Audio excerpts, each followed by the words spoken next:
I'm Patty.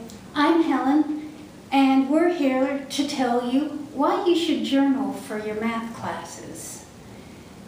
First off, when you're journaling, you're reviewing stuff for the first time while it's fresh in your memory. You've taken the class the same day, and you may not have time to get started on your homework.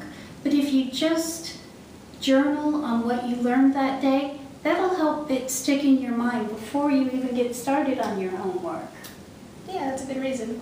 And also, you can find connections that remind you of useful things you've learned throughout the class day. And you can find questions that can help you do research later.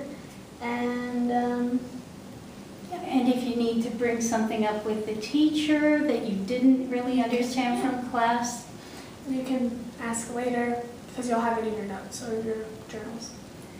and it's really sometimes confusing when you get to midterms or finals and you're like, oh, we've got this sample question and I know we did one like this before, but I don't really remember when. It's been such a busy semester, it's all a blur.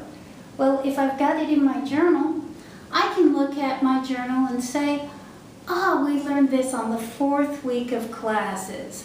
I'm going to turn to section 1.5. And that's a good reason also.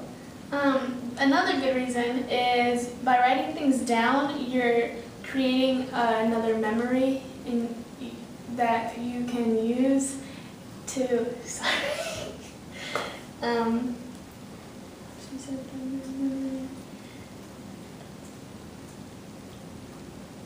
It's like when you're processing it all over again by writing it down, it's a more intense memory than if you're just reading it from a book. It helps you process it in different ways. Mm-hmm. Yeah. That's a good idea.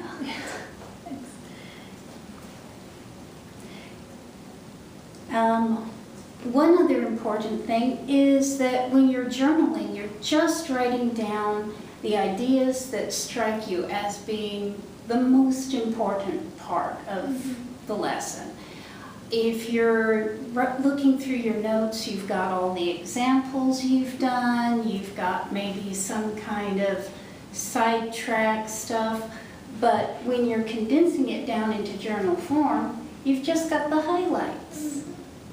Because most times in class you're just like copying down what the teacher's writing on the whiteboard and you're not really understanding it. So when you take time to write your journal, you're writing the key stuff that you need to remember that are going to help you learn later on. That's really useful.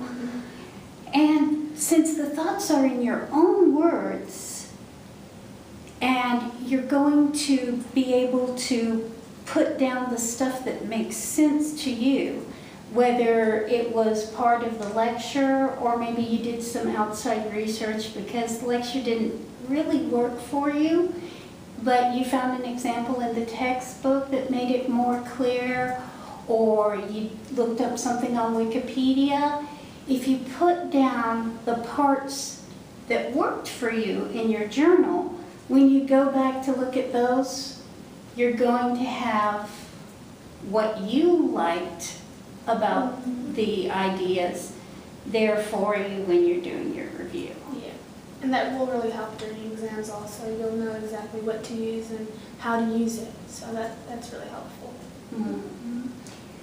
And if you're communicating the ideas to yourself, it's like you're practicing communicating it to someone else. If you can explain it to yourself, you can explain it to someone else.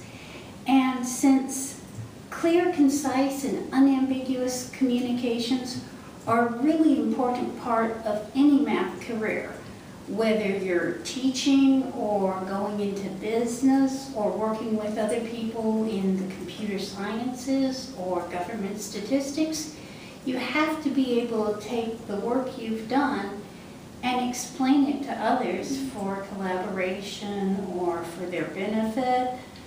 So it's an important skill that you're practicing on a regular basis. Yeah, that's a good one. So I think we've covered the main ideas of journaling, and it's worth a try.